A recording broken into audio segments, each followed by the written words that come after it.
Matt Noble from Middle Georgia State University, and he he was alumni of Auburn, and he's friend of one of our professors, Dr. Nick Newman. So we are very glad to have him today. Thank you for being here, Dr. Noble, and now it's your time. All right, thank you. Yeah, so we were talking a little while ago. I don't really know my audience members that well here. Nick Newman is a good friend of mine, and he asked me a few months back if I would give a presentation in the seminar. And I said, yeah, sure, I can do that. So anyway, here I am.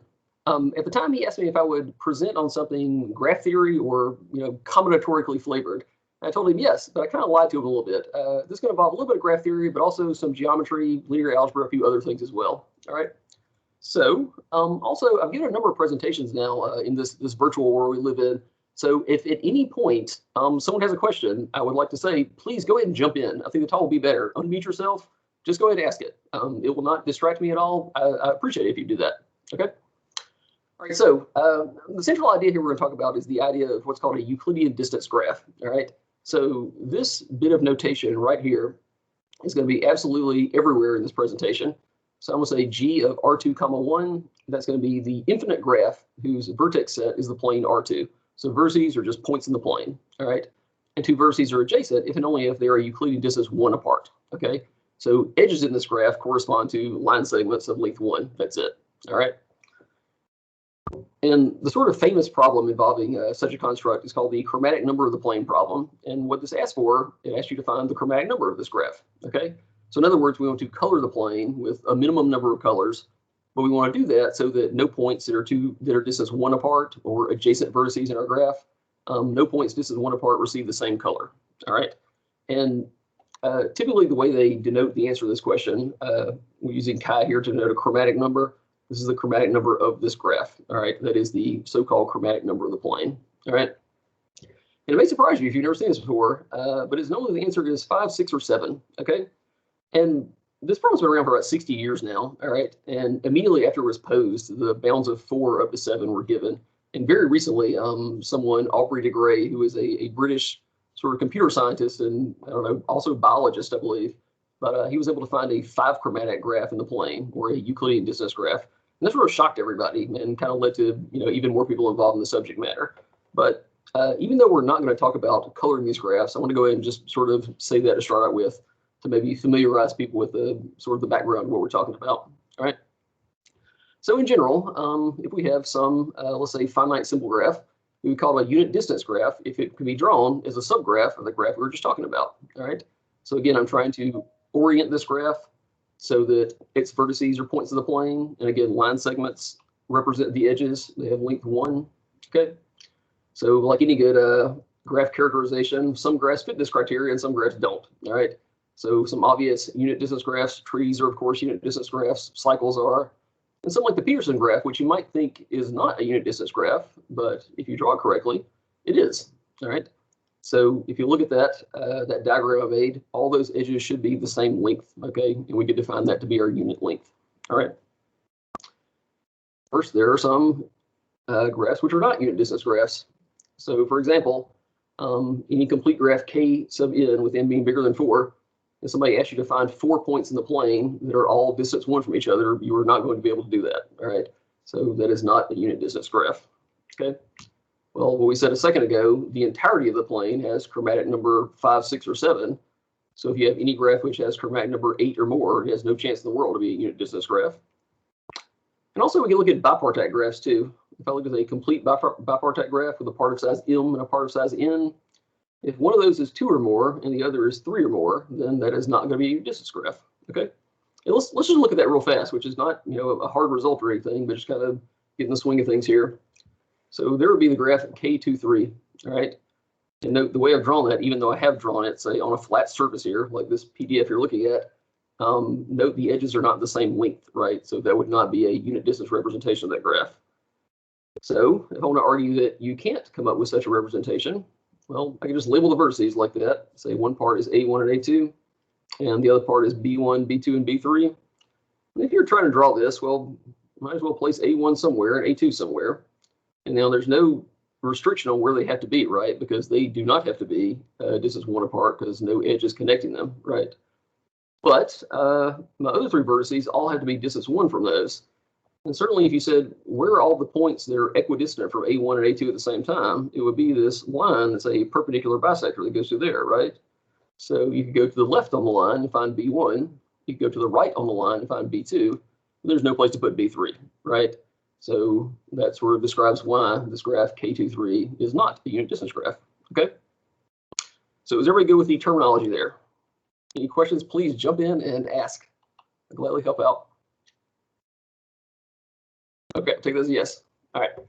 So what I want to do is I want to generalize this idea of being a unit distance graph, and then it's going to lead to a few, I think, interesting questions in the end. Okay. So this is also pretty well studied, this graph parameter called the dimension of a graph. So this is introduced by Erdős, Harari, and Tutt in a 1965 article. I looked this up on Google Scholar. I think this article's been cited like over 100 times. This is a well-known article. All right.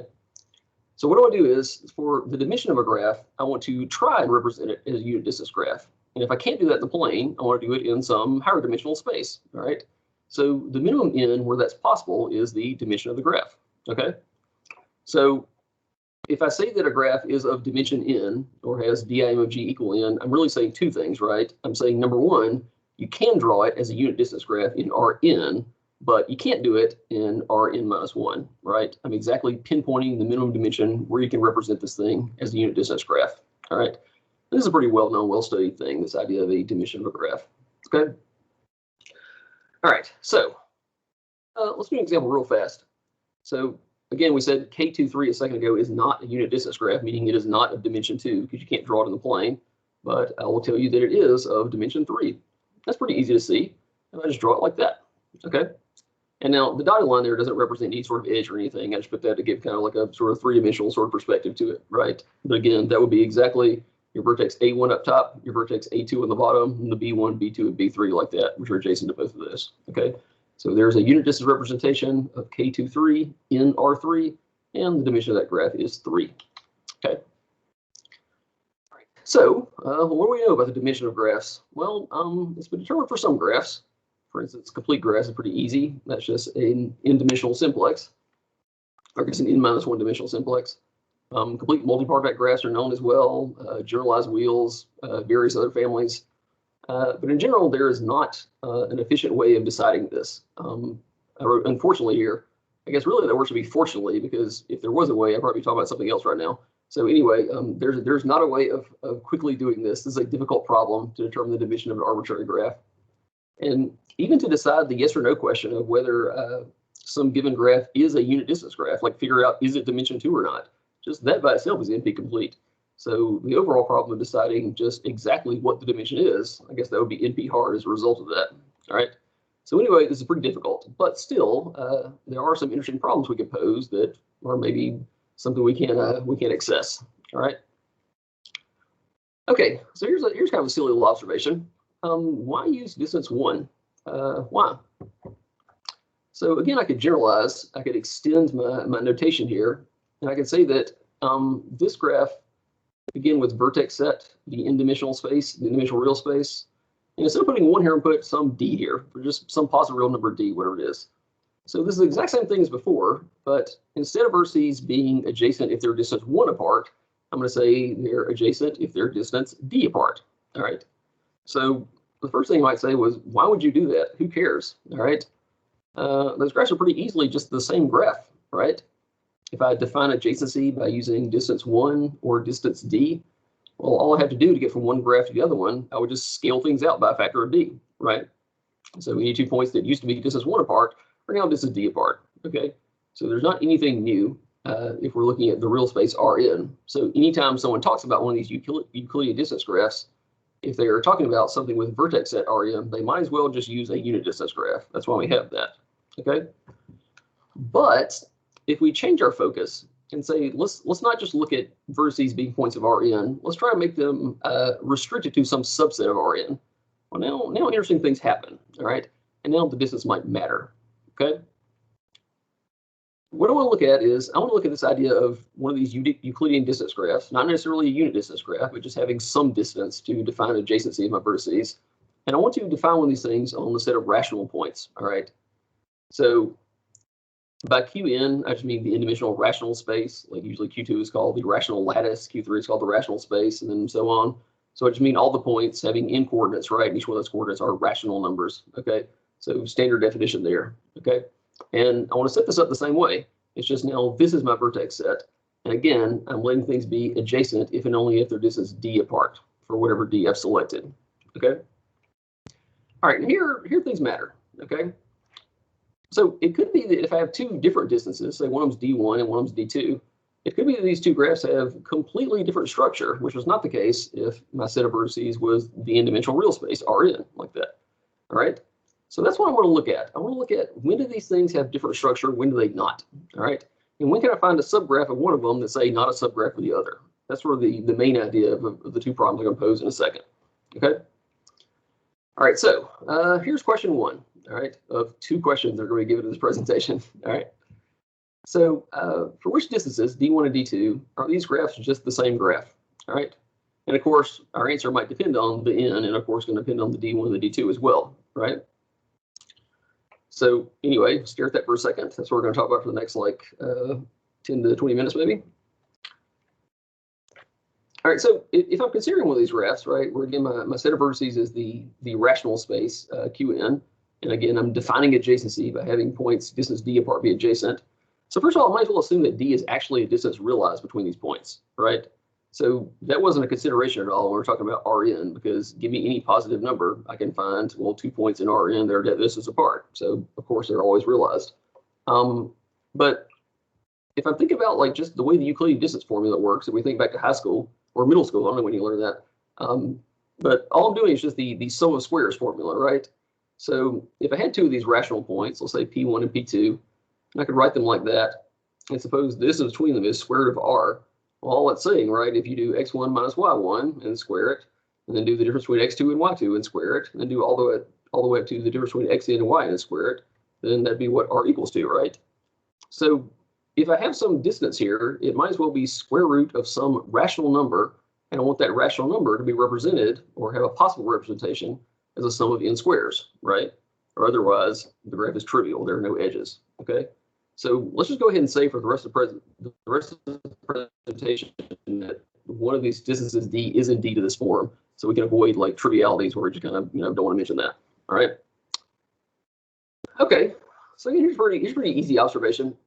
So if I'm again thinking about these two different graphs, like potentially different graphs, for the first graph I'm defining adjacency by having points distance d1 apart. And then for the second graph, I'm defining adjacency with the idea of having points d2 apart, whatever that distance is, being adjacent. All right.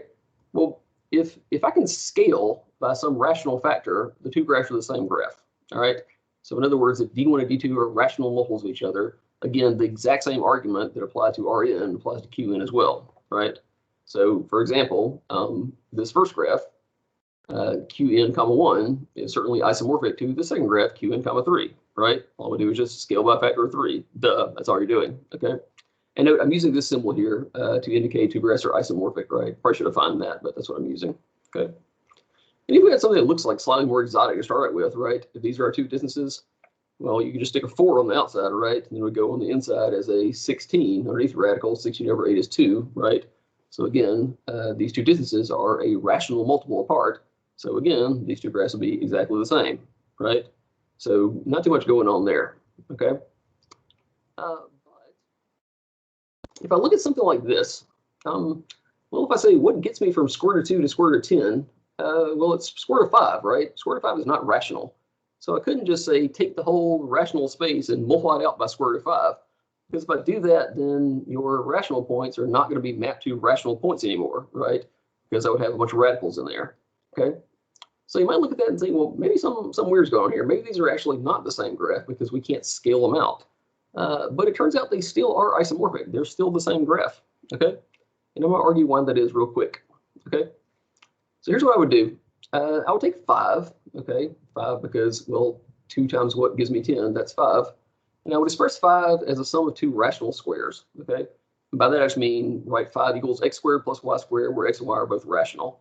And that's, of course, easy to do. In fact, I can just use integers there. Let's say 1 and 2, and that's all, okay? Now what I want to create a transformation. So I want to say this is my matrix M, and if you'll note, if you look at this matrix M I just made, well, first of all, it's orthogonal in the sense that the two column vectors, if you take their dot product, you get 0. But typically, orthogonal matrix has each individual column vector having length 1, right? But instead here, each column vector has length square root of 5. So essentially what this matrix does is it transforms the two-dimensional space, it rotates around and expands it by a factor square root of 5.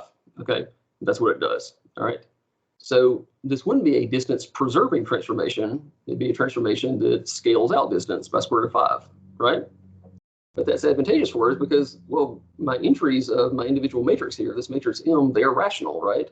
So if you do this transformation, any rational point would get mapped to another rational point, okay? So this is a bijective mapping. It just maps Q2 to itself and scales distance by a factor of square root of 5. So any points that used to be square root of 2 apart are now square root of 2 apart, okay? So it's like I preserve my edges, or in other words, I preserve the overall structure of the graph.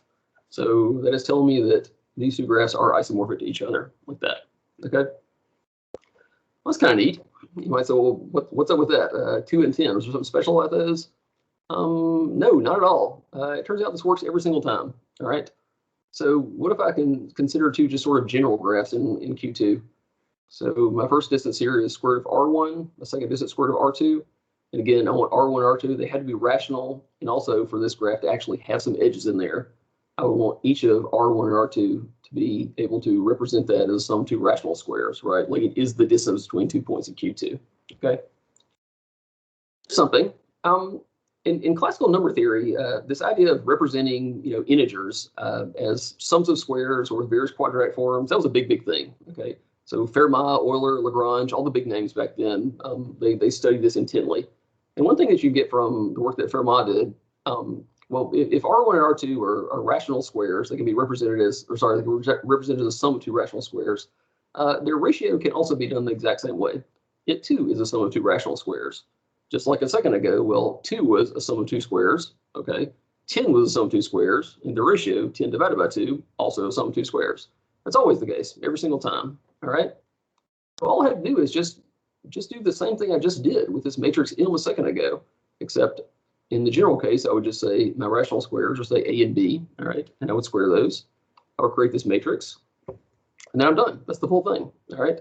So again, such a transformation would scale things out by a factor of square root of R2 over R1, like that, okay? So anyway, every single time, no matter what distance graph you have here, if it actually does have some edges in there, and whatever distance graph you have over here too, if it also actually has some edges in there, they're not empty graphs, which are trivial, they are always isomorphic to each other in Q2, every single time, okay? All right, now everybody's muted, and I'm not seeing like the video right now, so I assume no one's like, I don't know, maybe someone is gasping over that. I don't know. I think it's a pretty cool result. And I'll tell you a funny story, which is going to take a few minutes. All right, so stick with me for a second. Feel free to laugh if you want to. Okay. All right. Yes. Excuse me. Yeah, go ahead. I have a question regarding this. Yeah, sure. It's like, so in here you use Euclidean distance, right? Yeah. But we have other distance on the number line. For example, the Riemann distance, or sometimes we have also logarithmic distance. So I don't know if you tried that or not, or maybe we need to try another distance. So everything I'm talking about today, the distance metric I'm going to use is the Euclidean distance metric every single time. All right. Some work has been done using more, we'll say, exotic metrics. I cannot name a result off the top of my head using those. For the most part, people stick to this idea of a Euclidean distance graph because the questions are still like so numerous that like there's still a lot to work on. So people haven't branched off that much from these. There are some results out there, but I'm not going to be able to tell you too much about what they are. There was one paper I can recall where it was more talking about coloring. And the idea was, could we create a distance metric that results in the corresponding distance graph having chromatic number whatever we want, all right? And apparently that was a pretty strong result. That in fact you can, okay? But as far as the other metrics, I'm not gonna be able to tell you too much about them. So anyway. Yeah. Okay, all right, hang on. I'll tell a funny story real quick. And feel free to unmute yourself and laugh at the end of it, okay? So again, this doesn't seem like a very major result or whatever. All it is really interpreting some classical number theory in like a sort of a new setting. That's all it is. Okay. So anyway, maybe, I don't know, 12 years ago, I don't know when exactly it was, I was in grad school, like, working on this type of stuff for a PhD. And, I was kind of fooling around with problems like this, and I didn't know this fact yet. All right. So anyway, my then girlfriend at the time, now wife, we were down in Montgomery where she lives. Her family was having like a big get together. Okay. And so a lot of people went out to get ready for this party. And I was stuck at her parents' house with her dad only, just me and my future father-in-law hanging out. All right. And we're watching a football game. And so her dad is the worst person to watch a football game with, because after every play, he says, "Why do you think the coach did that? Why didn't they run the ball? Why didn't they pass the ball?" He would ask me a question after every single play. All right. And so anyway, what did I do? I, politely answered for a while. And then I went into kind of like my math shell where I just like think about geometry problems and kind of like, be antisocial. So anyway, I was thinking about this question, and this just occurred to me, like this whole argument just occurred to me. And I was like, whoa, I was really surprised by this because I didn't think this was going to be the case. And so anyway, like you can imagine me sitting there again with my future father-in-law watching a football game. And all of a sudden I steer the conversation and try to explain like what I just figured out, like why this is indeed the case. So anyway, someone who didn't really know too much about mathematics, who was kind of irritated over a football game, all of a sudden irritated more by listening to me, explain the idea of this rational transformation of the plane. Okay. So anyway, I remember that vividly, but that's when I first learned this, maybe like 12 years ago. I thought that was kind of a funny story. Okay. All right. So let's see if we can generalize this idea. All right. So what if I go to a higher dimensional space? So I'm going to do this, but the dimension I'm in, I want it to be even. Okay. And again, the distances I'm talking about, I want to be the form square root of R1, square root of R2. And again, I want to compare these graphs and see if they're isomorphic or not. Okay. So what I want to happen is, again, even though there might be other distances representable in this higher dimensional space, I still want to focus with R1 and R2 being representable as a sum of two rational squares. Okay. All right. So even though I've gone to higher dimensional space, these two graphs are still isomorphic to each other. Okay. And we can just do the exact same argument. Okay. So what if I construct this 2x2 sort of rotational matrix from earlier, all right, just as we did, okay? And I want to create a bijection of Q2n to itself by just making the main diagonal of this transformation just these little 2x2 copies of M, and having zeros, nothing over here, all right? So my main diagonal is not just simply one line of entries, it's just this 2x2 matrix, this 2x2 matrix, all the way down like that, okay? And now if you look at this transformation, certainly still, if you take the dot product of any two columns, you're going to get 0, right? And again, the magnitude of any column vector is going to be, well, whatever we want it to be, right? It's square root of R2 divided by square root of R1, just like we did earlier, okay? So again, this would have the effect of being a transformation that scales distance. Anything that used to be square root of R1 apart are now points that are square root of R2 apart, like that, okay? So these graphs are, again, isomorphic, okay? So even though that seems kind of surprising, that is indeed the case that they are, okay? All right, now what do we look at in Q4, okay? Turns out in Q4 we get everything we want, all right? They're all the same no matter what, okay? So no matter what distances I have here, whatever these are, in Q4, anything like this, R1, R2, whatever they are, by Lagrange's four-square theorem, all those are representable as a sum of four rational squares every single time. And so is their ratio, whatever it is. All right. So I could do the exact same thing, same plan. I could write R2 over R1 as the sum of four squares, and then I create this matrix just like that. Okay. Now, if I did this correctly, if you look at, again, any two column vectors, they're going to have dot product 0. Okay. So choose your favorite two column vectors in there and then check out what happens when you take their dot product. You should get 0 every single time. And the length of each one of these, or magnitude of the column vector, whatever, is again going to be square root of R2 minus R1. So it's just scale distance. Points that used to be adjacent in this graph are now going to be adjacent in this graph, and then vice versa. Okay. And I get that all the Euclidean distance graphs on the rational 4 space, Q4, they're all the same graph, all of them. Okay. And I can extend this just the same way we did earlier. So if this 4 is replaced by anything that's a multiple of 4, 8, 12, 16, and so on, those graphs are always isomorphic every single time, as long as these two numbers are the same. They are the exact same graph. Okay. So anyway, that brings up the question. Here's where we're at now if we kind of refine this question with what we now know. Okay.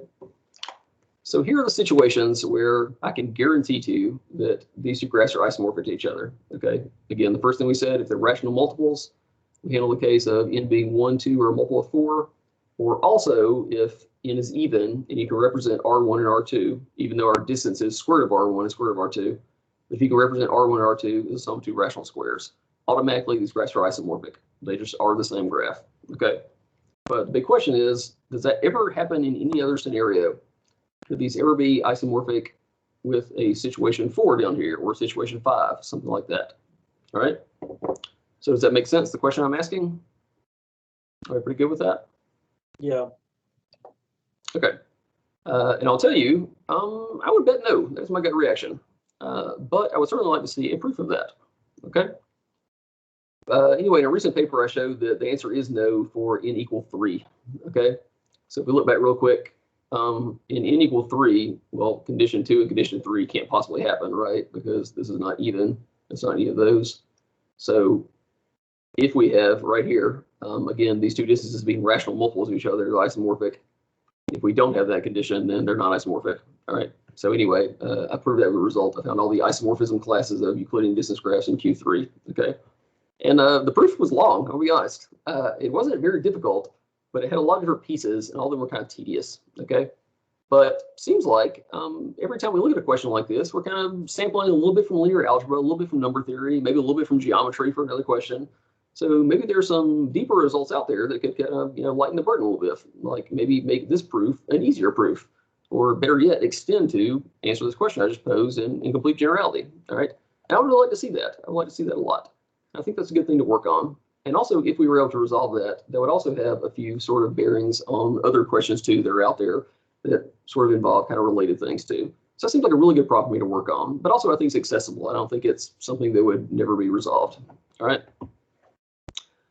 Okay, so let's move on to one more question that, again, I think is kind of fun. All right, so here are a few odds and ends, which may interest you. I'm not sure. All right, so first things first, if we go back to a second for just looking at a graph which has its vertex set being just the real space, Rn, okay, versus a corresponding graph which has the n-dimensional rational space, those are completely different animals. They're drastically different structures, okay? So I mentioned earlier that this chromatic number of the plane, right? So the chromatic number of this distance graph in R2, it's either 5, 6, or 7. That's what we know right now. Well, if you ask the same question in Q2, the answer is 2, all right? Which may be sort of surprising, but that's what it is, okay? And what we now know from isomorphisms, if I change this 1 to any other D, right? Like the answer would still be 2 because all those graphs are isomorphic, okay? So that's nowhere near each other. If you go up to Q3, no matter what D you select, the answer is 2, 3, or possibly 4, okay? So there are examples given when the answer is 2. There are examples given when the answer is 4. For all of the unknown answers, the answer is either 3 or 4, but we don't know. In fact, no one's given an example of one of these where the correct number is 3 for the graph, right? And this has been worked on by a bunch of people, so I don't have a direct citation for that. But again, we're still not up to this 5 yet if we're in Q3. If you go to Q4, we're still not up to the 5 yet. It turns out that you can 4-color this graph, even though that's a 4-dimensional space, infinite graph. Its chromatic number is only 4, which is kind of surprising. And again, since all the graphs are isomorphic in Q4, if you replace this 1 with anything else, the answer is still 4, right? Like it doesn't get any higher or lower. That's just what it is, okay? Now, if you go to Q5, we don't know that answer, but an 8 chromatic graph has been found that is a subgraph of this one. This was found by a Czech computer scientist named Josef Sobolka, 2007. But again, to even get in the neighborhood of this chromatic number, we had to go all the way past Q4 to get up to here, okay?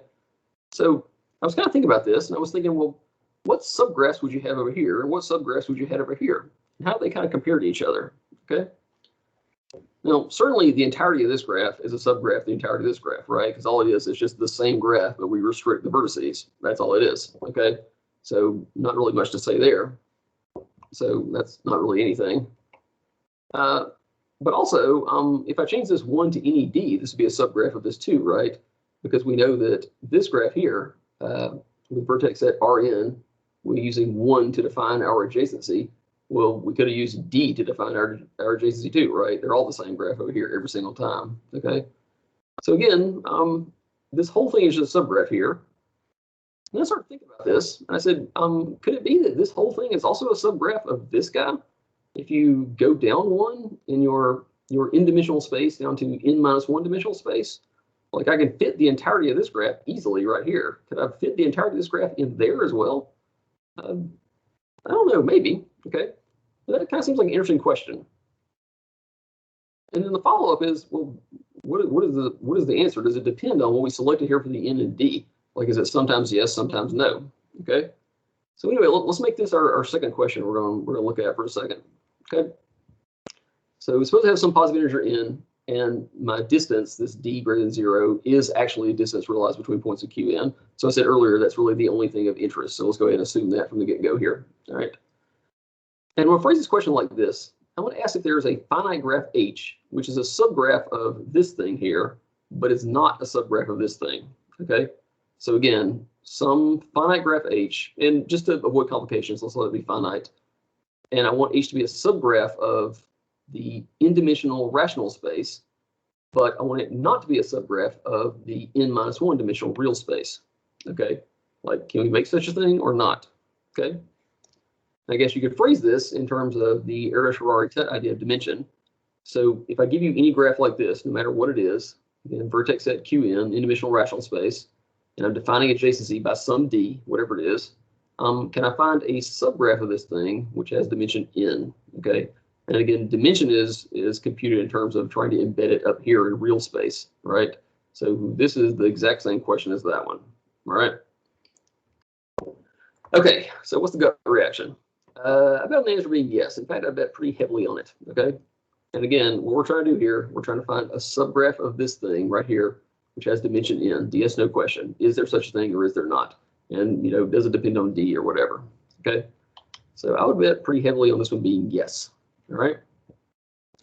So I look at this question, and there's a paper currently under review that I sort of wrote on this. For small n, the answer is yes every single time. All right, no matter what d you select, it's always yes. Okay, and I want to talk about that in just a second and say a few things about higher dimensional space as well. Okay, so let's just run up for a few small cases of n. So again, let's look at n equal 2. And again, the question, if I sort of phrase it with those particulars in there, like with n equal 2, I want to find a subgraph of this thing, right, with that subgraph having dimension 2. And really, it doesn't matter what the d is, right, because all those graphs are isomorphic to each other by what we said a second ago. So that's a piece of cake question. All I have to do is just choose some cycle, all right? So in particular, the cycle C4, I can make that as a subgraph here, and certainly could draw C4 on the real number line, right? So if I have that, that answers the question. Okay. All right, so let's go for n equal 3. Let's see what we do with that. All right. So again, I want to find a subgraph H of this thing here, and I want this subgraph to have dimension 3. And now we got complications though, because I can't get by with just showing that this is a subgraph of exactly one value d here, like, you know, I sort of said a second ago. This has to be true no matter what the value of d you select. So the infinitely many different non-isomorphic graphs you could form by different selections of d, I want to find for each one of those a subgraph H. And ideally, that subgraph H would be the same one for all of them, right? And that would just knock out the question one big go. But, you know, I might find different H's depending on what my d is. But it turns out you can always use the same H for this one every single time. All right. So we said a second ago, or not a second ago, like 30 minutes ago maybe, that K23, this complete bipartite graph, we said it had dimension 3, right? We tried to draw it in the plane, couldn't do it, and we did draw it in dimension 3. Great. Okay. So that is certainly not a subgraph of R2, but it turns out it is a subgraph of this graph no matter what d you select. Okay. And I can bring a little bit of geometry and kind of convince you of that fact, I think. So are we sure? Yeah, let's do that. So why is that the case? Here's what we're going to do. So again, imagine I have some d here, whatever it is, okay? And I just want to choose some point in Q3, whatever it is, okay? I don't care. And now I'm just going to choose 3 rational vectors of length d, whatever they are, okay? So I'd have infinitely many different selections for those, so I'm just going to choose 3 of them.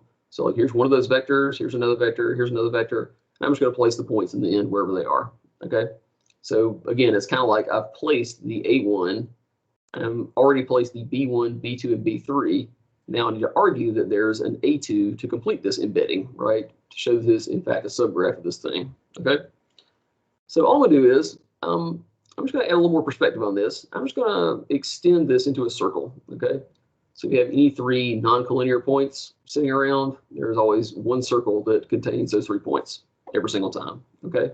So I'm just going to do that, all right? And now, since these 3 points are rational, if I were to find the center of the circle, it turns out that that's going to be rational also, okay? So this point, even though it's not on my graph, it's just going to be like a little reference point for me. This is also an element of Q3, okay? Well, if it's an element of Q3, I can just think of a vector that goes from there to there, okay? And I can just take another copy of that vector and just translate it straight down like that, okay? And that means that if these 2 points were rational, and I just translate this vector, these 2 points are going to be rational also, right? And this one down here could be my selection of A2. And then I can just complete my edges, all right? And that doesn't depend on what the D is. We just naturally just have this graph sitting around, all right? So no matter what, I can embed this graph, K2, 3, as a Euclidean distance graph in this thing here. Since this graph has dimension 3, I've answered my question, yes, all right? And that's that, okay? N4 is kind of easy again. And the reason it's easy again is because, like we said a second ago, all these graphs are exactly the same. If I change this 1 to any other thing that's a distance realized between points in Q4, it's the same graph, okay? So I was able to show that the following graph could be embedded in exactly here, and then by implication, all the other ones as well, okay? So what this is actually a 4-partite graph, K1, 1, 1, 3, okay? And I was able to show that you can embed this thing in 4-dimensional rational space, but it turns out this graph has dimension 4, all right? Which I don't want to argue that, it might take a little while, but it turns out that this gives the answer. In every single circumstance, this always gives the answer. It's a subgraph of this every single time and has dimension 4, okay? All right, well, one more. Let's go to 5. When I went to 5, it got hard, all right? So it turns out, eventually I was able to show this complete tripartite graph, K1, 3, 3. And all that means is we have 3 different parts of the graph. One has 1 vertex in it, one has 3 vertices, another has 3 vertices. You place all the edges you can, but don't place edges between vertices of the same part. All right, so it ends up looking like this. Okay, I was able to show that this is a subgraph of this graph here, no matter what D you select. All right, I was also able to show that this graph has dimension 5. Okay, so that's a mouthful. All right, this was pretty difficult, or it was for me at least. It's hard to show that you can actually find the embedding where each of your vertices are placed on rational points. It's easy to show that you can embed it in just 5-dimensional space. That's a piece of cake, all right? And it's actually pretty easy to show this when you can't embed it in 4-dimensional space for just the real graph, all right, the graph on R4. But lining up all these points for a given D, that's pretty difficult. And I don't really know of a sort of efficient way of doing that, all right? So anyway, at that point I stopped, all right? And I said, well, I'm going to bet the answer is yes for all these, but this seems like it's getting pretty hard, okay? But still, I think this is a question that could be approached, okay?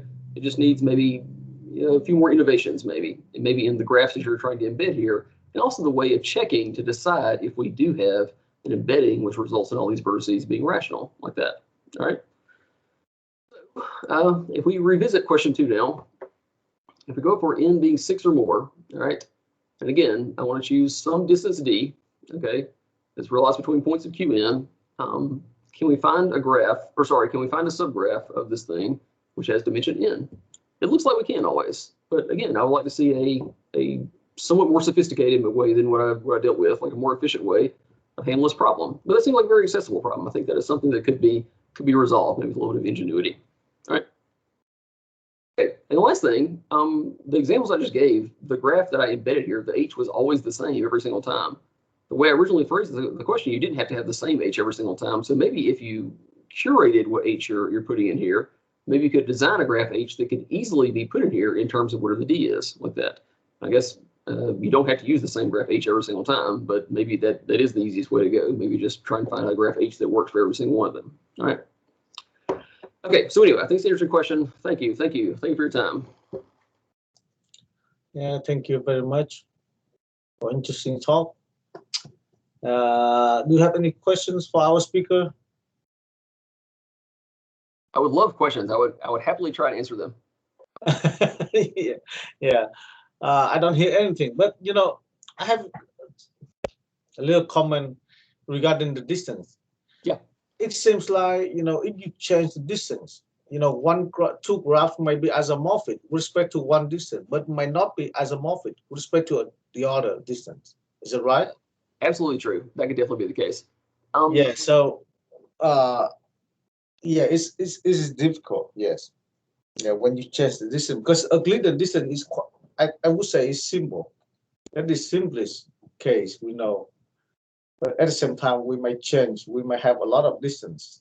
So this question, the first question given in terms of these Euclidean distance graph problems or whatever, was this chromatic number of the plane question. It was given like 60 years ago. It was actually given by an undergraduate at the University of Chicago who kind of like posed it to a friend of his, and it slowly sort of like disseminated in the mathematical landscape, sort of. But the question was originally posed in terms of this Euclidean distance, right? Which I guess is like the natural thing to think in, because we think of that as like a real world distance, So pretty much just for a long time, everybody's just focused on that. But the questions are still, some are easy, some are hard, some are open, some are eventually solved. So it's kind of like people haven't moved on, I think, beyond that. Certainly some work is done, but I'm not going to be able to tell you much about it. Everything I've done has been focused on just this distance metric, like that kind of naturally occurring thing. No, I understand. It is interesting what you're saying. I said that is interesting what you're saying about the answers being different if you change your metric like that. Yeah. So because I'm working on distance over matrices, and recently I revised what I have done in the past few years. I realized for example, if you consider arithmetic mean and geometric mean, so arithmetic mean is the midpoint of of 2 points, but with respect to the Euclidean distance, but at the same time geometric mean is the midpoint of them of 2 points if you consider remaining distance. So basically, if you change the distance, if you change the metric, you get totally different picture. But how about in graph theory? So is there any meaningful applications if we change the distance? That is my question. The short answer is, for any real world applications of these types of problems, the answer is probably no, like, to be honest, right? But they're still fun exercises to deal with. So who knows, maybe some distant point in the future, I don't know, some use will be found. But for the most part, this is just, we want to find a new way of creating these things, right? And maybe that can lead to something eventually like that. Yeah, okay. Yeah. All right, do we have anything else for our speaker? So if not, let's thank our speaker again for his interesting talk. Okay, thank you very much, Dr. All right, thank you, everyone. Yeah, thank you, everyone, for being here. Thank you. All right, I'll see you guys. well, thank you.